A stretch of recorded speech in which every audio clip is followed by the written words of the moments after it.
নমস্কাৰ বন্ধুসকল, এই ভিডিঅ'টোৰ জৰিয়তে মই আপোনালোকক মাতৃপ্ৰেম, মাকৰ প্ৰতি থকা যিখিনি প্ৰেম আমাৰ কেনেকুৱা হ'ব লাগে আৰু মাতৃপ্ৰেম বা পিতৃ-মাতৃক প্ৰেম বা ভাল পোৱা কৰিলে পিতৃ-মাতৃক যদি আমি মৰম স্নেহ কৰোঁ তাৰ পৰিণতি কি হ'ব পাৰে সেই বিষয়ে দুই এষাৰ কথা ইয়াতে মই শ্বেয়াৰ কৰিব বিচাৰিছোঁ। মাতৃপ্ৰেম মানে মাকৰ প্ৰতি থকা যিটো অগাধ ভালপোৱা, বিশ্বাস, মৰম, সেই হ'ল মাতৃপ্ৰেম। মায়ে এটা কেঁচুৱাক গৰ্ভাৱস্থাৰ পৰা 10 মাহ 10 দিন গৰ্ভধাৰণ কৰি সেইজন কেঁচুৱাক ভূমিষ্ঠ কৰাৰ পিছত, জন্মগ্ৰহণৰ পিছত সৰুৰে পৰা লালন পালন কৰি ডাঙৰ দীঘল কৰাত কিমান যে কষ্ট কৰে আমি সকলোৱে জানো। আমি সকলোৱে দেখা পাওঁ, ওচৰে পাজৰে আমাৰ তেনেকুৱা পৰিৱেশটো আমি সকলোৱে জ্ঞাত। মাকে যেতিয়া কেঁচুৱা এটিৰ বেমাৰ হয়, গোটেই ৰাতি কেঁচুৱাটোৱে নুশুৱাকৈ চিঞৰি থাকে, কান্দি থাকে।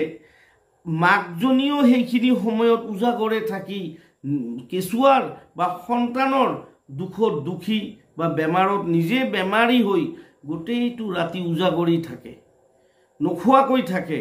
আমি সৰু থাকোঁতে কিমান দিন, কিমানবাৰ ঠাণ্ডাৰ দিনতে কি বা বৰ্ষাৰ দিনতে কি, যিকোনো দিনতে হওক আমি কেঁচুৱা অৱস্থাত কি কৰিছোঁ, বিচনাতে আমি বহুতবাৰ পেচাব কৰোঁ, পায়খানা কৰিছোঁ।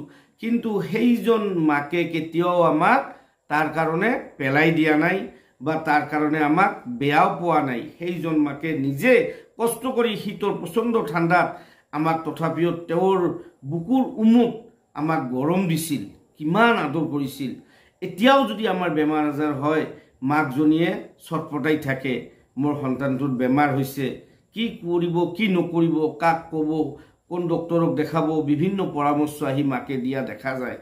সন্তানে যদি দূৰৰ পৰা আহে, কোনোবা দূৰ দেশৰ পৰা বা চাকৰিৰ পৰা বা কিবা কামৰ পৰা অহাৰ লগে লগে সেই মাকজনী আগত সন্তানৰ মুখৰ ফালে চাই সোধে যে বাবা তুমি কিবা খাইছানে নাই, তোমাৰ মুখখন শুকাই গৈছে। কিমান দৰদ মাক এজনীৰ হ'ব পাৰে। আৰু সেইজনী মাকক বহুতে অৱজ্ঞা কৰা দেখা যায়।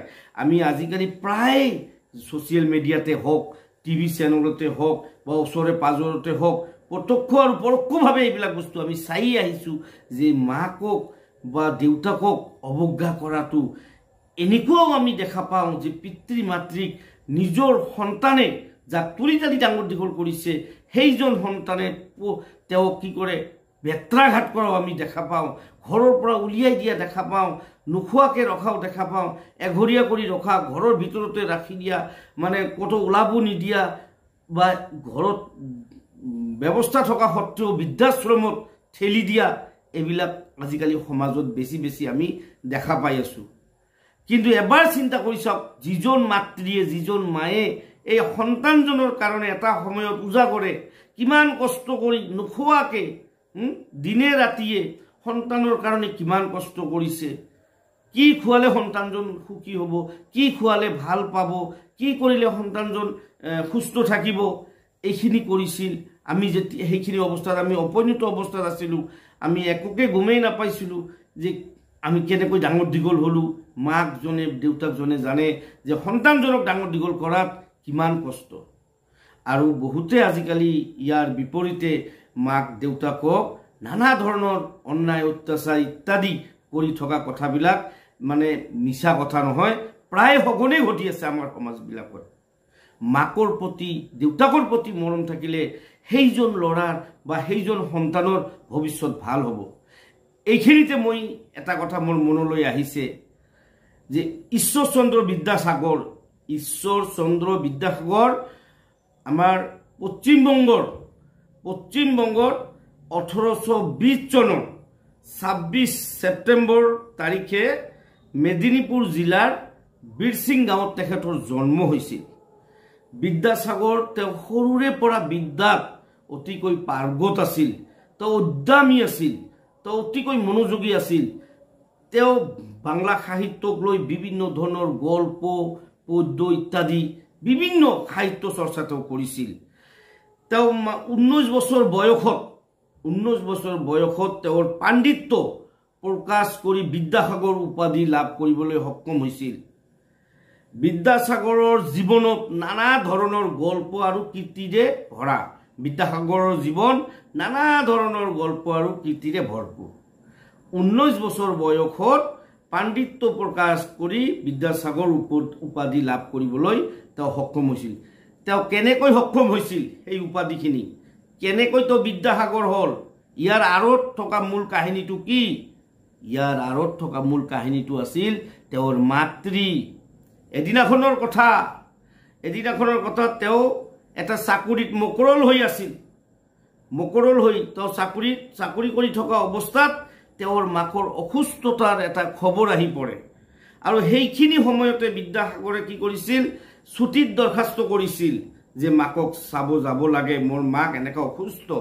ছুটিত দৰখাস্ত কৰিছিল, কিন্তু বিভাগীয় কৰ্তৃপক্ষই সেইখন ছুটিক সেই ছুটিটো কি কৰিছিল, নামঞ্জুৰ কৰি দিছিল, গ্ৰহণ কৰা নাছিল, নাকচ কৰিছিল। এনেহেন অৱস্থাত তেওঁ কি কৰিছিল, এনেহেন অৱস্থাত ঈশ্বৰচন্দ্ৰ বিদ্যাসাগৰে চাকৰি এৰি সেই ভৰ বাৰিষা চাকৰি এৰি ভৰ বাৰিষা ৰাতি দামোদৰ নদী উত্তাল হৈ আছিল। সেই সময়ত মানে ভৰ বাৰিষাৰ সময়ত নদীবিলাক যেনেকৈ মানে বিভিন্ন প্ৰকাৰে মানে বাঢ়ি উঠে, পানীৰ সোঁত বেছি হয়, তেনেহেন অৱস্থাত তেওঁ কি কৈছিল, দামোদৰ নদী সাঁতুৰি মাকৰ অসুস্থতাৰ কথা শুনিছে, দামোদৰ নদীত তেওঁ কি হৈছিল, সাঁতুৰি পাৰ হৈ মাকক চাবলৈ গৈ উপস্থিত হৈছিল।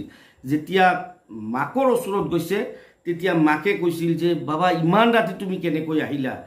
যে মা এনেকৈ ঘটনা, মই তোমাৰ অসুস্থতাৰ খবৰ পাওঁ, খবৰ পোৱাৰ পাছত মই দৰখাস্ত কৰিছোঁ, কিন্তু মোক ছুটি দিয়া নাই, মই চাকৰি এৰি এই ৰাতিতে মই তোমাক চাবৰ কাৰণে নদী পাৰ হৈ আহিছোঁ, মই সাঁতুৰি আহিছোঁ।